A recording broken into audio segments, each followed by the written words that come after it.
As a busy mom and dairy farmer, I'm always looking for ways to support my family's health as well as my own, and I absolutely love Wonder Cow Colostrum.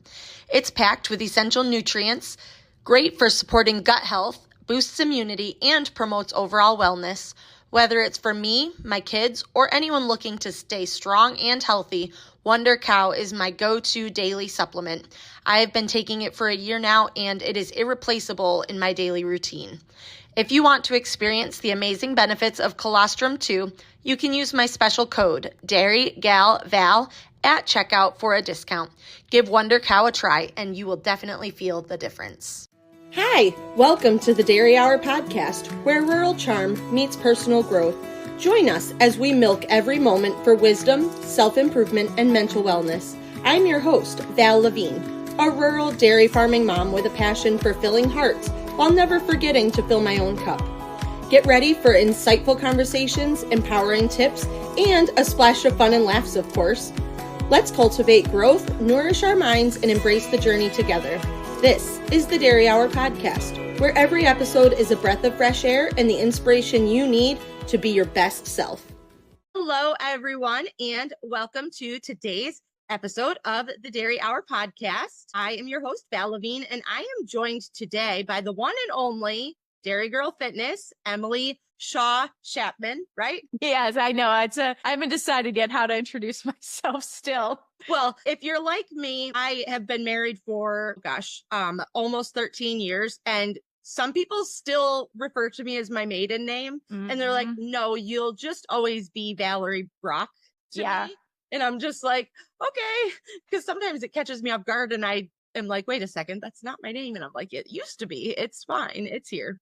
But anyways, So I'm sure people still know you as Emily Shaw as well. So we'll use both last names until they really figure out the new one. Or just Dairy Girl Fitness, because we know that reputation precedes you always. It's my persona at this point. It works. So Emily, how are you today? I am so good. It's been a whirlwind of a month, and I'm excited to just sit down and chat and catch up and reflect on life, because it's been exciting and amazing, but also busy, as I'm sure it is for literally everyone. And I think that as we get older, we're like, oh yeah, when we get through this season of life, like things are going to slow down. And then you get through that season of life and you're like, no, we have to do this now. And then you're like, oh crap, it's going faster. It's not slowing down. What is happening? So I get that. It just keeps on going. And so if you want to start, I mean, I'm sure that pretty much everyone listening knows who you are, but why don't you give us the rundown of who you are? For sure. And so it's funny actually you were like Emily Shaw Schaapman.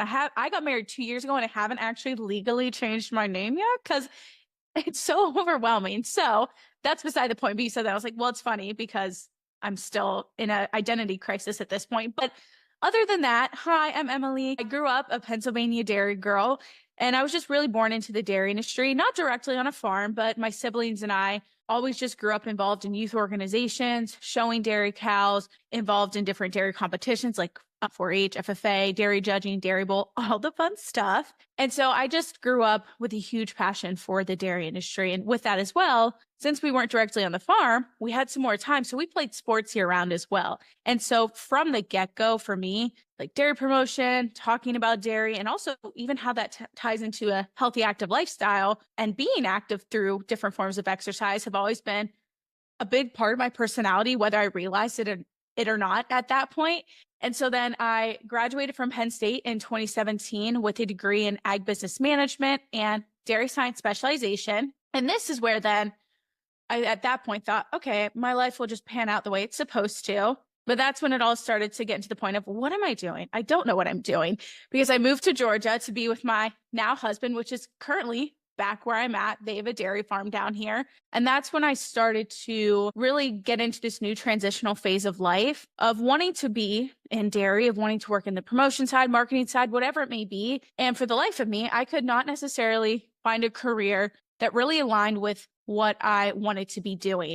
And my husband and I, we actually moved to then Florida in the spring of 2018. And that is when I started my Dairy Girl Fitness Instagram page. And for me, it really started out as a fun outlet of promoting dairy and really not just talking the talk of, hey, this is how dairy and animal ag products tie into healthy lifestyles, but I wanted to walk the walk. And also at that point, I didn't really know much. So I was figuring out my own health and fitness journey. And it felt like a way for me to get involved in the dairy industry in a way that I felt I couldn't within a career at that point. And I had a few jobs in between, full-time jobs, and I continued growing Dairy Girl Fitness on the side and realized I could turn this into a business. And so in the fall of 2019, which is over 5 years ago now, that's crazy. I went full-time with Dairy Girl Fitness as an online coaching business for women in agriculture. And I guess I've been doing that since. And it's maybe changed and evolved a little bit, but really at the core of it, we're still helping women in ag prioritize their health through nutrition, fitness, mindset,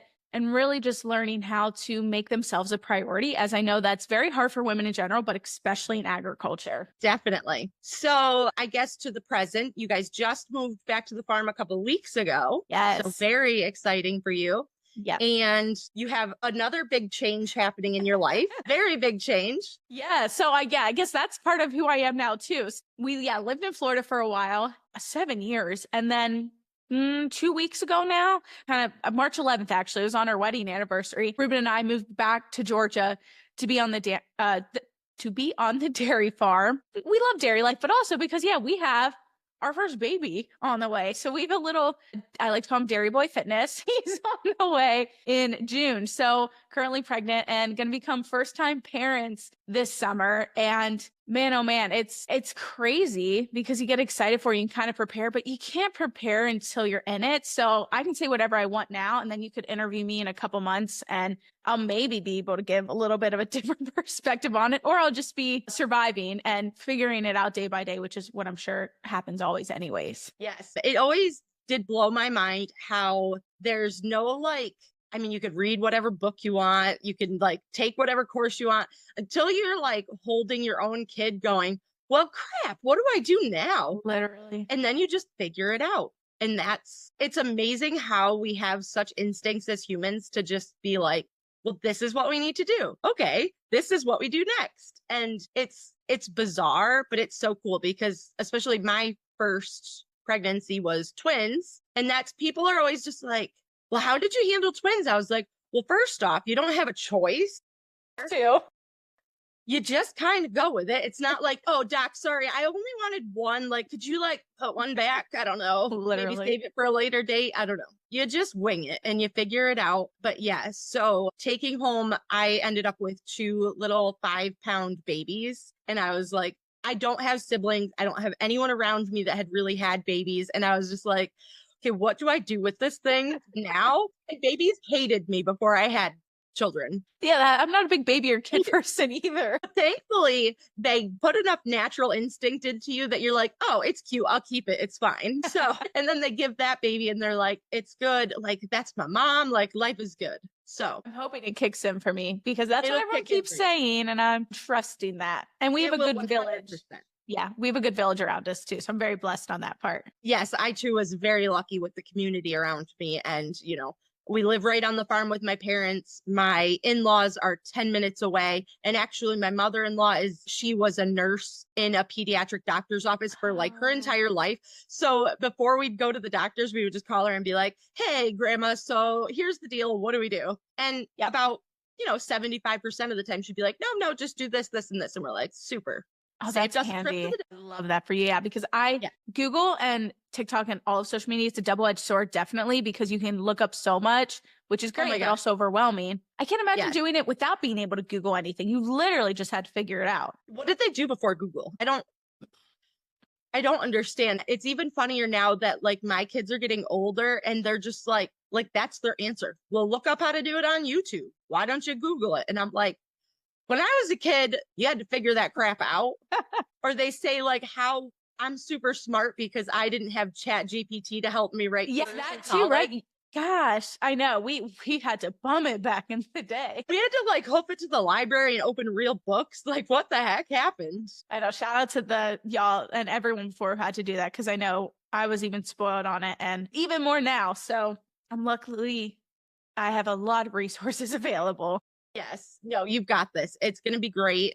You're going to be a fantastic mom. Thank you. And life is going to be good. And you are going to figure it out because you don't have a choice. I know. Yeah. It's well, It's going to happen one way or another, and we're all going to get through it. How we do it, I don't know yet, but we will. That's just like, my biggest, like when I was pregnant, which I was high risk with the twins. So I, was at the doctor's a lot, like getting checkups. And my doctor was so good because instead of being like, yeah, you're super high risk, like you need to come in every week to get a checkup. He was like, no, it's because you're twins. Like we have to make sure that they're growing. Like he had a good way of saying, like, I love that.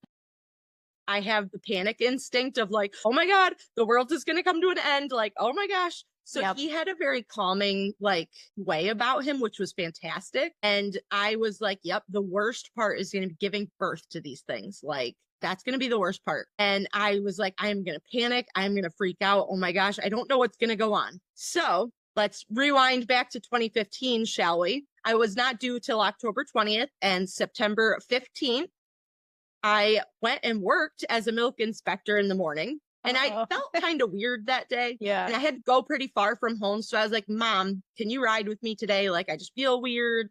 I'm feeling very pregnant. Like this is just one of those days. like, yep, no problem. So we stop. This is the best. We stop and get cider donuts because we go by a really good cider donut farm. An apple orchard. There we go. Not a cider donut farm. Where are these terminologies coming That's from? the important stuff though, the donuts. So we stop and get some cider donuts from the apple orchard. There we go. And we like go. I did like what I had to do. We're talking a couple hours away from my house. We came back. I dropped my mom back off at home and I had a milk sample and I had to go run it to where the pickup was, which is, it was about a half hour from when I dropped my mom off and I came back. And didn't I walk back into the house and my water broke? You knew that instinct was kicking in. My husband was not home. He was loading grain like 45 minutes away with the big truck. And there was like a big line and he was waiting in the line. And so I call him and I'm like, Greg, my water just broke. I need to go to the hospital. And I said it super calmly. And he goes, you're hilarious. Like, funny. Don't mess with me. Like you would be panicking way more than you are if your water actually broke. My mom's in the background. She's not kidding. Her water broke. Your mom is panicking for you.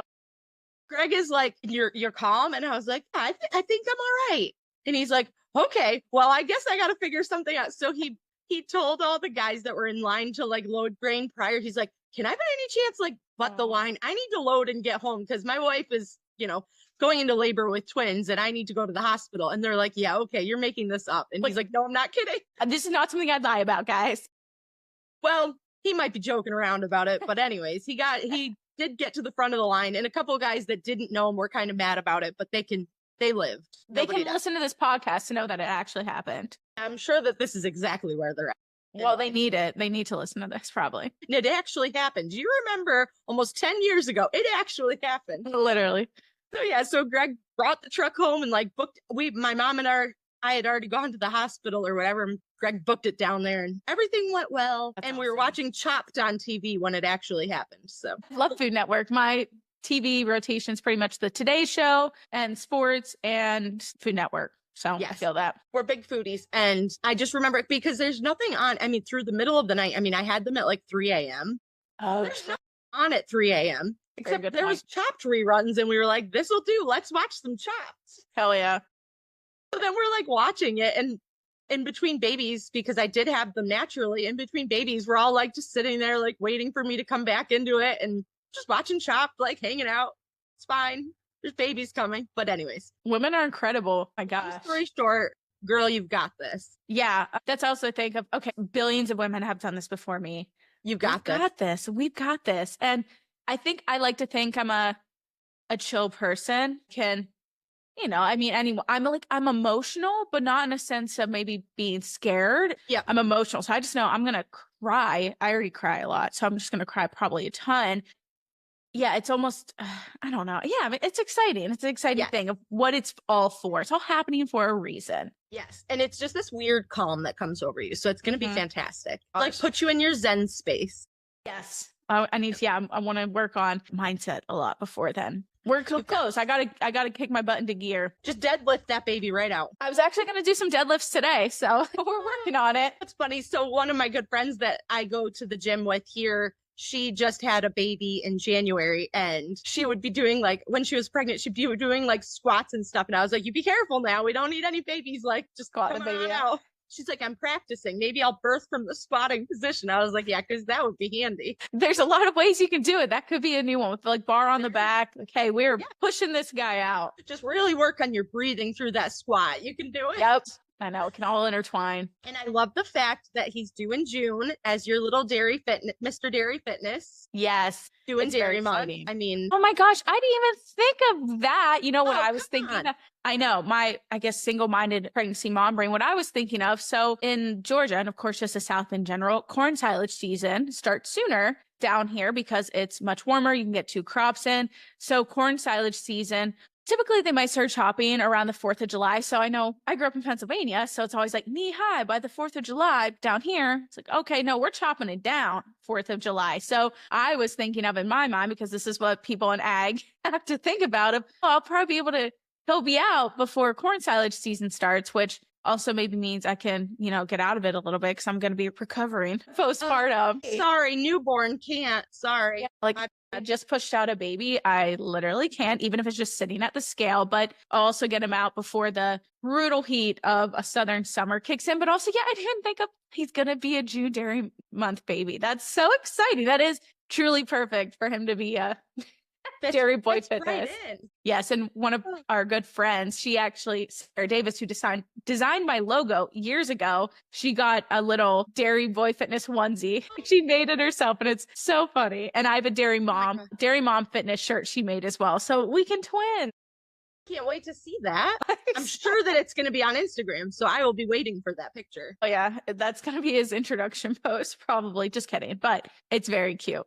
Oh, I'm so excited. Same. This is going to be so much fun watching you have this adventure and hearing about it and doing all the things. I know, it'll definitely be not a complete shift in direction of what I'm doing, but I know it changes a lot of things. And that's also been a part of my life right now, is kind of figuring out what direction I want business to go and life to go. And just, I know it changes a lot of things, right? And so that's, I know, going to be the next adventure for me of figuring out how to really shift my time. And I know, talking to a lot of moms, it's when you become a mom or a parent in general, I mean, you have to almost become more focused. You really have to be more specific of where you're putting your time and your energy. And I'm honestly kind of really excited for that. I feel like I've not been lost within business recently, but I know now, being pregnant, knowing I'm heading into this next season of life, I think it's all just been shifting and I've been feeling that. And so I'm kind of excited to really step into that and figure out, where do I want everything to go? How do I want to run this? What do I want it to look like? So I know that's going to be another aspect of it, of just figuring out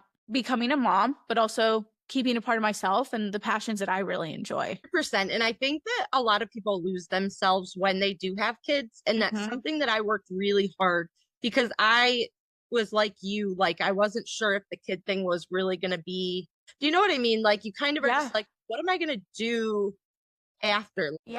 Get to do the things that I love. What if I lose that part?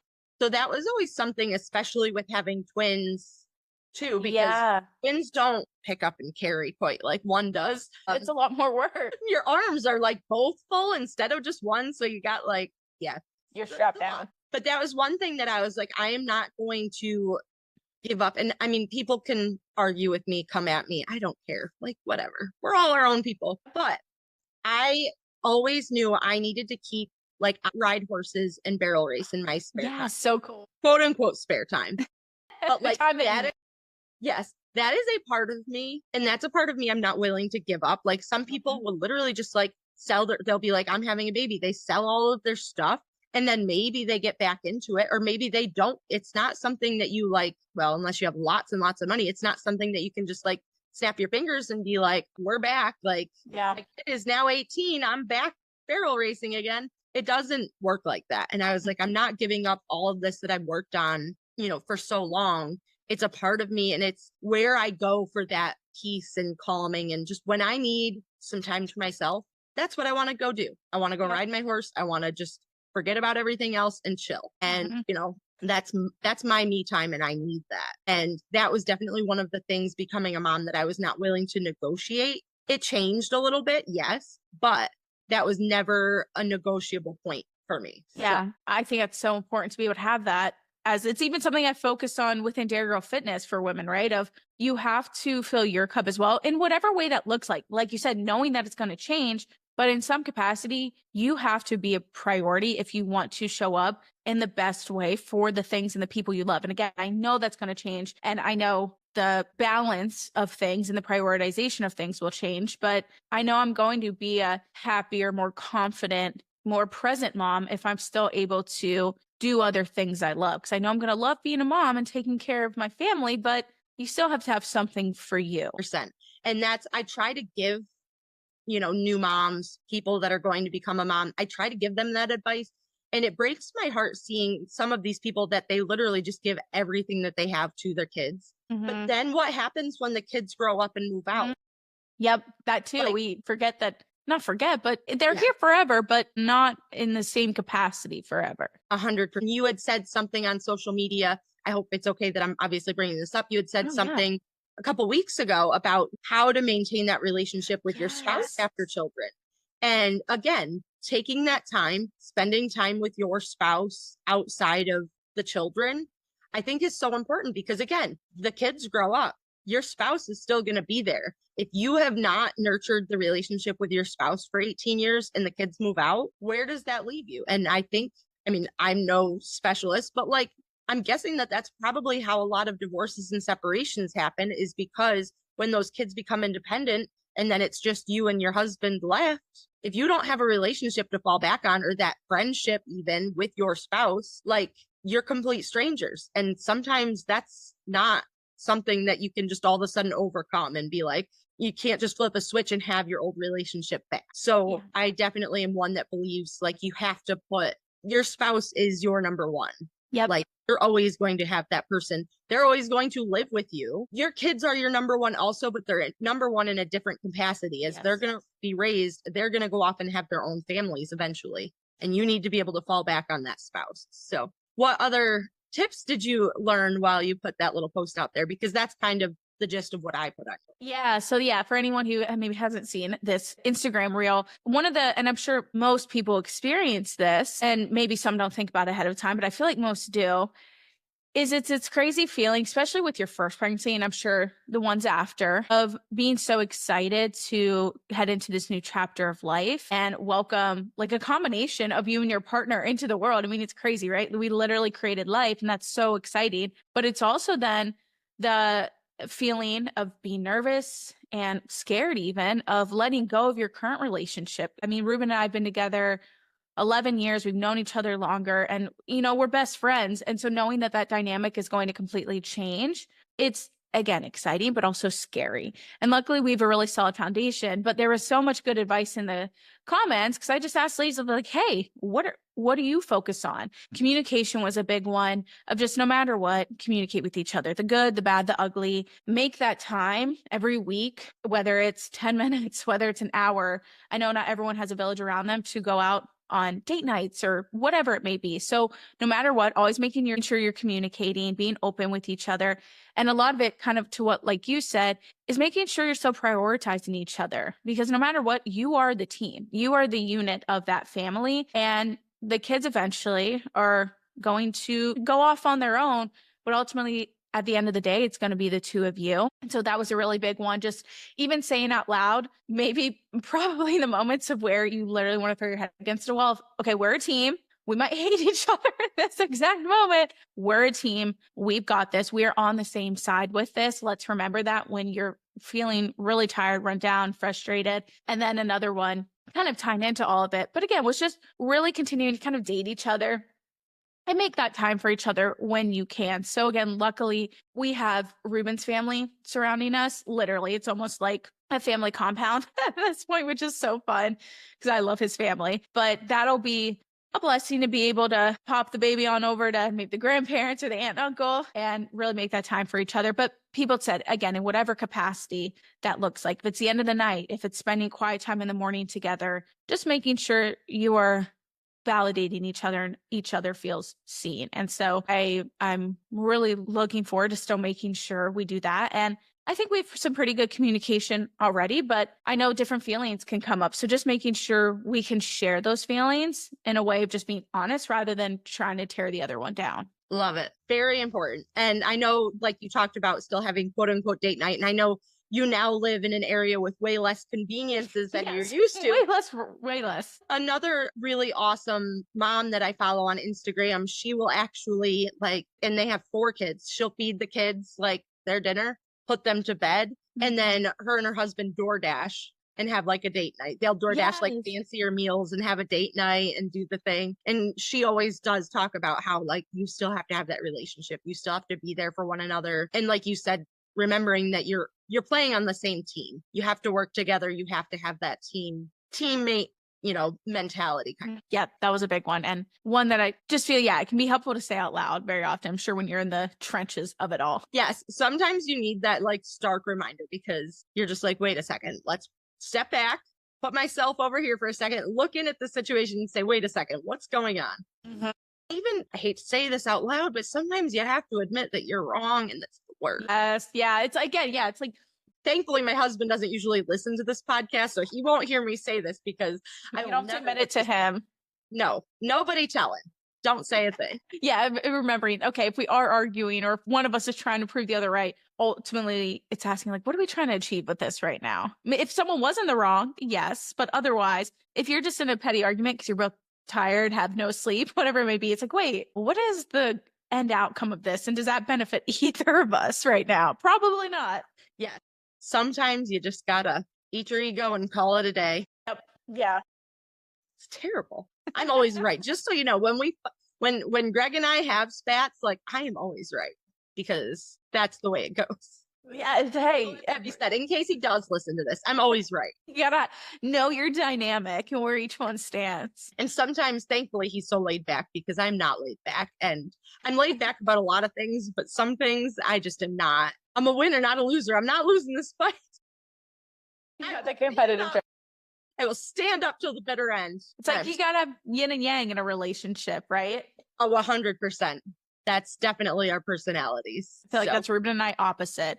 I'm probably more chill and he's a little more, I don't want to say not uptight, but just he cannot sit still and needs to be on the move all the time. And I'm like, I can dilly dally. I can lollygag. I am fabulous at it. I can spend a whole day doing a lot of nothing. I don't do that. I try to be productive, but I know my speed. You just gotta sit there and do nothing. Yeah, I know sometimes my speed can be something that Ruben and I get on each other about. So, we'll continue navigating that dynamic when we bring some other kids and other little people to take care of into the world. Then you can start blaming your lollygagging on the baby. I told Ruben, I said, I'm just preparing you. I am literally just preparing you for what life is going to be like with kids because schedules and structure, it's going to look a little bit different.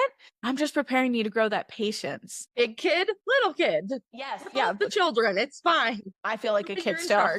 I literally feel like a teen mom sometimes. I'm like, oh, just a teen mom. It's like, no, I'm 30 having my first kid. I've had plenty of life, but it's a wild feeling. Yes, I get that because I am 36. Ew. You're so young. Ew. I still think of it and I'm like, I'll be in a situation, I'm like, I should ask an adult about this. And I was like, crap, I am the adult. How did this happen? What is going on? Literally.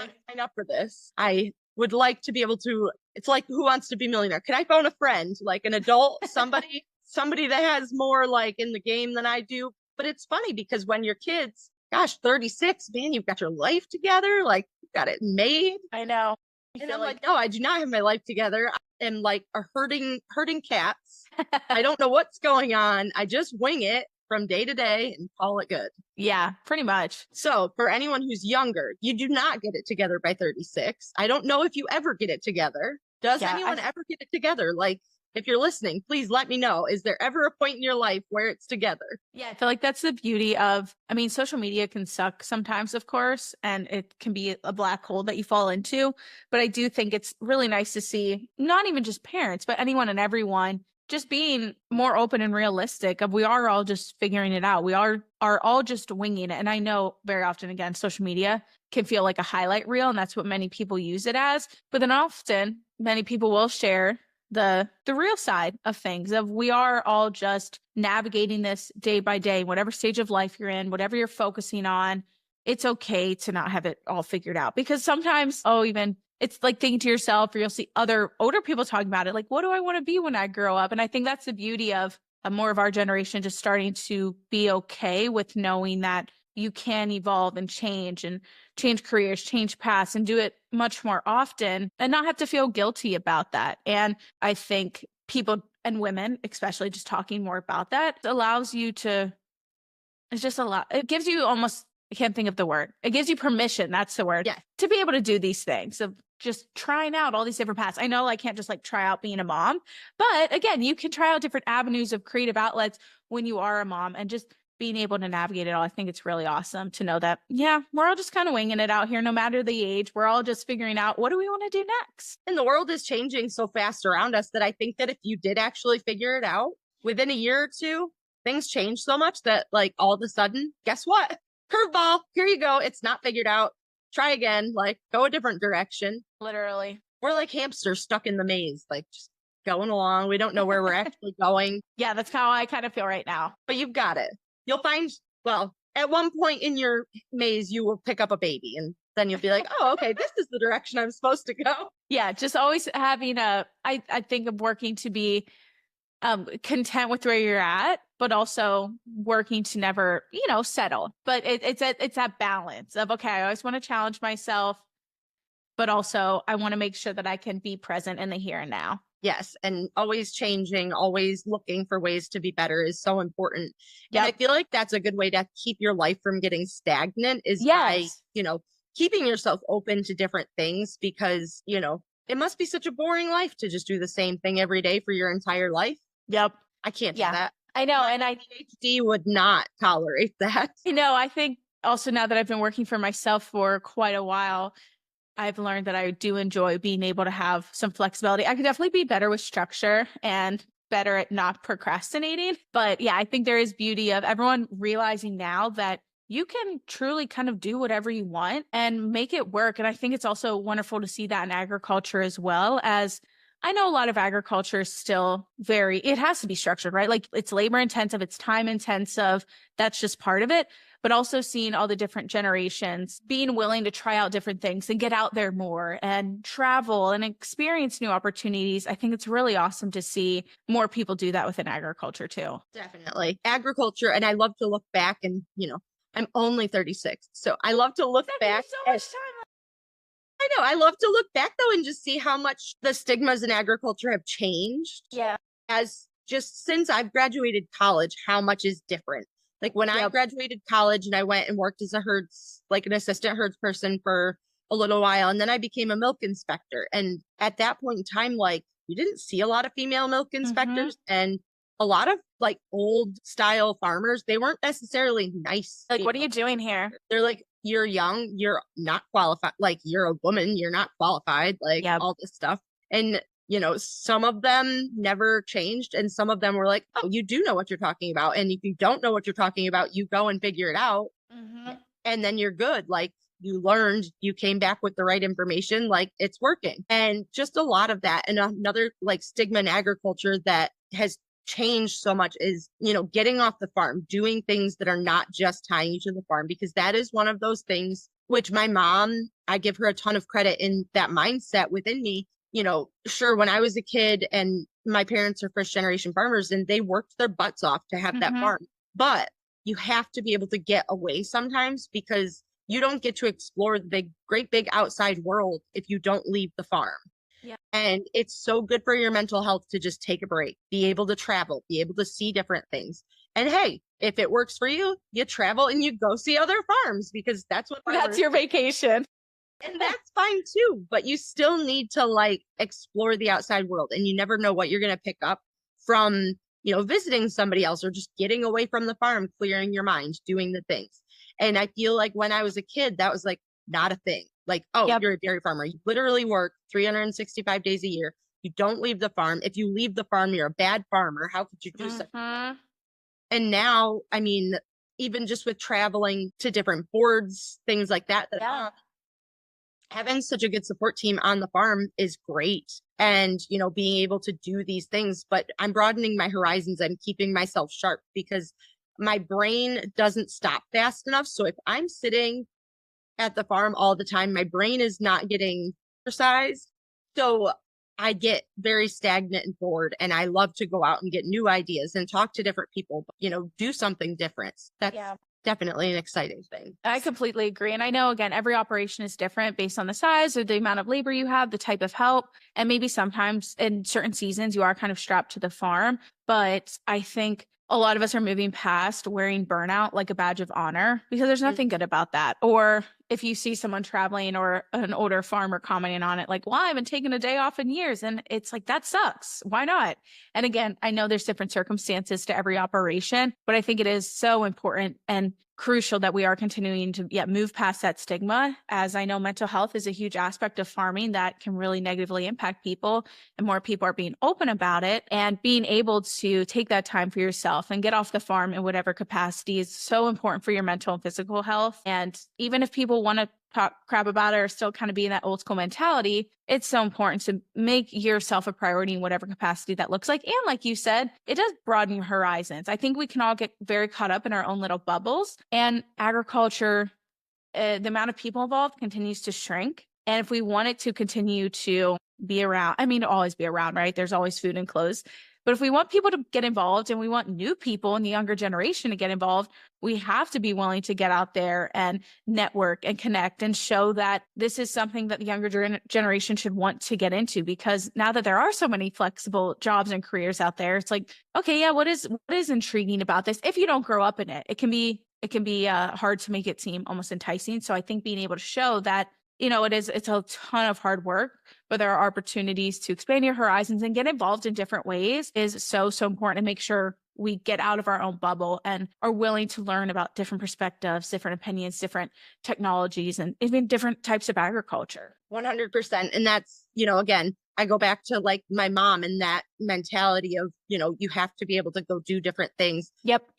She was on our local dairy checkoff board from, I was pretty young when she started that, but seeing her just get those couple days off the farm, or taking a little weekend trip with me and, maybe my cousin or something like that, just doing those little things. Because if I grew up with the mentality of I'm going to be stuck to the farm, you can bet that I would not have come back to the farm, because I go stir crazy. So just knowing that there's options out there, and if there's people out there making you feel guilty for leaving the farm, to heck with them. Yeah, no matter what. I think anyone who tries to make others feel less than in whatever path they choose to pursue, it's coming from a place of insecurity or just frustration or unhappiness with their own decisions or their own kind of state of life almost. Jealousy is a very ugly hat to wear. Yeah. Oh, I like it. But true. Yes. But I mean, yeah, like that's the thing. Like, okay, if you're jealous, then do something about it and make a change. Don't just sit there and be mean to others because you're not happy.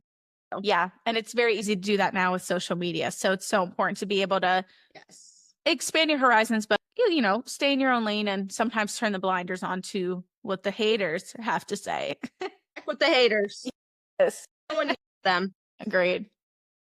Oh dear. So I love to get into just some fun rapid fire questions to get to know you better. Are you a beach or a mountain person? Ooh, I love the beach. I love both, but I want a beach house, not a mountain house. That's me. Heck with those mountains, I'm going to the beach. I also grew up in the mountains in Pennsylvania, so maybe that's why I'm a beach person, because we were always 6 hours from a beach. So I'm like, I want to be at the beach. You were cold in Pennsylvania going, I want to be on the warm beach. This is baloney. And even the water at the beaches we went to was always freezing. So yeah, you really got to go south to get that warm water. Which now I'm here. So it worked out. Plot twist. Here we are. Worked out. I spoke it into existence. I love it. What's your favorite book? Oh gosh. Okay. I love fantasy romance books. And one of my favorite series is Throne of Glass by Sarah J. Maas. And I love all of the books. But the last book, Kingdom of Ash, it is so good. I love the characters. I love the world building. I love the lessons kind of taught in it. And actually on my back, I have a tattoo from a quote from the Kingdom of Ash book. So I feel like I have to say that's my favorite book. So I have a tattoo of it, but that whole series, the characters, it's just, I love it so much. Awesome. Your favorite childhood memory? Just one that maybe like put you in a spot where you want to be, or, something that just was character building for you. Oh my gosh, this is so hard. Okay, so I don't even know if I want to say favorite, but I know something that shaped me so much. And it's funny to look at. Almost at the time, you almost kind of hated it, but looking back, I'm so glad we were encouraged to do it. Is getting involved in showing, judging, and especially even like Dairy Bowl and different things like that. So at the time, I can say like there were certain moments, maybe not my favorite. I remember showing my first calf, Junebug. I cried before stepping into the ring because I was so nervous. I was so nervous. But showing grew to be one of my favorite things. And I even know for dairy judging and for having to give reasons all the freaking time, it was something we hated. But it was something so beneficial in the long run and literally allowed me to travel the world. So getting involved in those things, and cow shows are so much fun, especially when you are a kid. Our Morrison Cove dairy show is always in the summer. It's always end of July, like into August. And it's a small show, but it was just the most fun week every single year getting set up for that and showing and eating the milkshakes and all the good things. Awesome. Your favorite ice cream flavor? No. No. Well, no. Okay. So it's hard for me to pick out favorites because it's almost, in a situation or what my different mood is of picking out a favorite. But All right, if you're going for ice cream right now, what are you ordering? okay, actually, I do have one. So we went to Utah, was it 2 or 3 summers ago? And we visited the creamery in Beaver, Utah. So it's actually the DFA creamery there. But they had an ice cream flavor called the Jolted Cow. And I think about it so often. It was sweet cream ice cream with espresso swirled throughout with fudgy brownies. And I think it also had caramel in it. And it was so good. I just think about that one often. So that's a unique one that I guess I would say is one of my favorites. I like it. See, that's a good one. And I love a good lemon ice cream. Oh, I love citrus. Yeah. Yeah. Yeah. I don't know. Have you been down to Sutton's down in Florida? Yes, their cookie butter ice cream is also one of my favorites because I love delicious. cookie butter. I love cookie. Shout out to Sutton's because that is Yes, on there. they're good people. Yes, and then there's a local farm creamery to me that also has a it's lemon dream or whatever. I get it with like this cheesecake with raspberry swirl, so it's like it's a thing. That's a perfect combo. You probably King Brothers Dairy. Yes, I've heard of that. Yep. Yeah, so if you ever come to upstate New York, you got to go get that combination because it's heck yeah, I'll have to. Thankfully, they're just far enough away that I can't make it super convenient. Yes, it can't be a habit. Because otherwise, girl would weigh 500 pounds because I would just eat all the ice cream. Yes, me too. Oh my gosh, so good. Favorite music genre? This one, it changes so often. It's funny. I love Spotify Wrapped because it always gives me a general idea of what I'm listening to. I would say what I listen to most is my workout playlist, and very often on that workout playlist, it's a mix of kind of almost dance, EDM, pop, and some rap. So it doesn't really narrow it down, but those are probably what I listen to most just because I listen most when I am working out. So I feel like pop would probably be the biggest category, but it truly gets your blood pumping. Yeah, but I truly love listening to everything. I have about every genre on my workout playlist, and I have different playlists for different vibes. I have a vibing playlist for like specific scenarios. That's a different type of music. All the playlists. Also, I love, especially not when I'm in a mood, but like 70s and 80s music, the upbeat kind of music. That era is so much fun. Like September, I love ABBA, all of that. That's just such happy music. It cannot keep you in a bad mood. That works. Yeah, good. All right. Fried cheese curds or squeaky cheese curds? I'm gonna go for fried because I've tried regular cheese curds, like squeaky cheese curds, but I very often had them fried. I feel like, I don't want to say it defeats the purpose, but I feel like it's kind of cheating. They're both good, but I don't know, just fried cheese is hard to beat. That's what the baby wants right now, fried cheese curds. Yes, that's what we'll go with. That's what we're going with right now. Yep. Are you a sweet or savory person? Sweet. I love sweet. No thought whatsoever. Sweet. Again, I love both, but I love a sweet treat. I'll never pass up on dessert or a sweet treat. I can't either. That's one of my biggest downfalls. You could be like, here's a gallon of ice cream. Okay. Heck yeah. Count me in. Here's a cookie. Okay. Me. Yes, I feel that. All right. My last 2 questions for this. Favorite place you've ever traveled? Whoa. Yeah. So I've been very blessed to be able to travel a lot of different places through ag and through non-ag things. So I think I've gone now to, it's been 13 countries or so. But one of the really just unique, beautiful ones, and it was also probably what we went for our honeymoon. Ruben and I went to Greece, and it's so beautiful. We spent some time in Santorini, and the hotel we were at was just beautiful and incredible, and just the most amazing people there in the experience.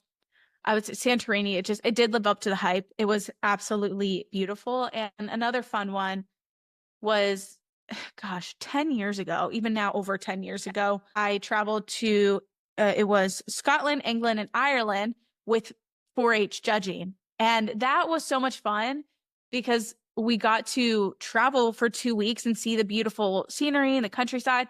We also got to meet farmers, and we were doing it with other kids in ag. And that was always that was such a fun experience, getting to experience the country that way. Awesome. And your bucket list place. Unlimited budget, you get to go somewhere. Where are you going? Oh my gosh, I have a lot. I have to pause you. The look on your face was like, I just gave you $1 million. You were like, well, there's a lot of places I want to go to still. But I guess if you're going on the, really expensive option, I definitely still think I want to do a Fiji or a Bora Bora or a Maldives, one of those, the over the water bungalow. Those just look so cool. And if we're going for an unlimited budget, it would probably be one of those spots. They just look so beautiful, and they're so isolated and very unique. Yes, agreed. Those are definitely on the bucket list of yes. Someday I'll get there. We'll get there. We'll make it happen. We'll get there. So the final question, this one's not really a rapid question. This is a more deeper thought question left by a previous guest, not for anyone specific, but I kind of picked one that I think that you would have a good answer for. What advice would you give your college age self? Knowing that everything is a stepping stone and look at it as such. I honestly, right out of college, again, I did a lot of things right. I had great GPA. I was involved. I held high positions in all the clubs, internships, and even still, I could not find a job that aligned with what I wanted. And I definitely allowed myself to fall into the victim mentality and the why me mentality a little bit. And in reality, of course, maybe those moments kind of sucked, but again, they were all stepping stones. It led me exactly where I needed to be. And I think you're allowed to feel frustrated and even a little bit discouraged, but don't allow yourself to get so caught up in that and not look at every opportunity as an opportunity to learn something. Again, what felt like a closed door or an opportunity that wasn't right led me into starting Dairy Girl Fitness. And even now, as I kind of evolve and maybe change things down the road, while they can feel sticky and messy in those situations, again, it's always guiding you to where you need to be. So look at every opportunity, whether you like it or not, as a stepping stone. I love it. See, I knew you'd answer that one well. Yay. And with that, which quote did you decide on? Okay, so this is one of my favorites. It's the Man in the Arena. It's not necessarily a quote. It's the Man in the Arena speech by Theodore Roosevelt. And there's a part of it, though, that they've kind of turned into the quote that many look into. And I know even Brene Brown, she's written a lot of books. She's a PhD. She has her version of it, but I absolutely love this. So it's not crazy long, but it's a little bit longer. So I'm going to read it. Right? Should I read it? Yeah. Okay. It is not the critic who counts, not the man who points out how the strong man stumbles or where the doer of deeds could have done them better.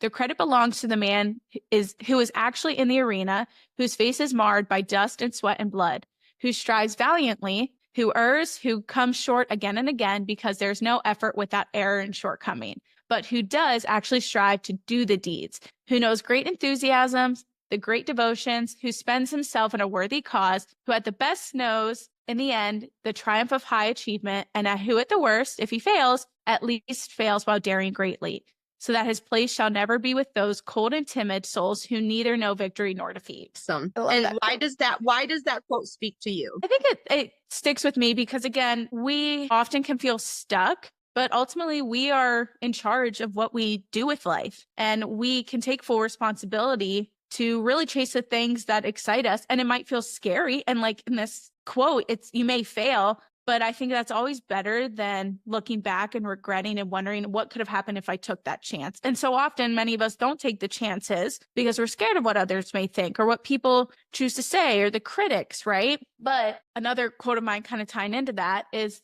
don't take criticism from someone you want to take advice from, because there's always going to be people who are unhappy with themselves, who are frustrated with themselves, that are always going to try to bring you down to their level. And I think a quote like this is always just such a great reminder of you have to be willing to get dirty and mess up and quote unquote fail if you want to do big, great things. And I think that's always going to allow you to feel more confident than not doing something because you let fear hold you back. I love it. See? Was I right, though, that it would kind of speak to itself and you'd be like, yep, that's the one I need to use? Yes. Yeah. I've always loved this one. I think, and I know there's a whole speech behind it, but that part's really great. And Brene Brown's spin on it too is really great if anyone want to look at that. Love it. Emily, I have had so much fun chatting with you. I feel like we could chat for another couple hours. Probably. Oh my gosh. So, do you have any parting words, advice for anyone that may be listening? Oh, wow. Okay. So Oh, wow. I've said that a lot, but I always want to make sure it can be something impactful. But again, I think kind of what I've touched on throughout all of this is just knowing that there's going to be moments in life where you feel lost, you feel messy. But if you can look at every opportunity as an adventure, that's something that's really helped me of looking at this as a way to grow, to challenge myself, and to really try to find the silver lining in opportunities. It can be easy sometimes to fall into that why me or victim mentality. But as long as you can know that you can't control everything that happens in life, but you do get to control how you react and respond to it and how you move forward, I think that can always guide you in the direction of where you need to be and where you want to go. Perfect advice. Now, where can people find you if they want to follow along on your journey? And feel free to plug your business a little bit too. Awesome. So I am Dairy Girl Fitness everywhere. I've been luckily able to have that be pretty consistent. So I'm on Instagram, TikTok, technically on YouTube. I don't really post there. I even think Facebook as well. And then we have our Dairy Girl Fitness website, dairygirlfitness.com.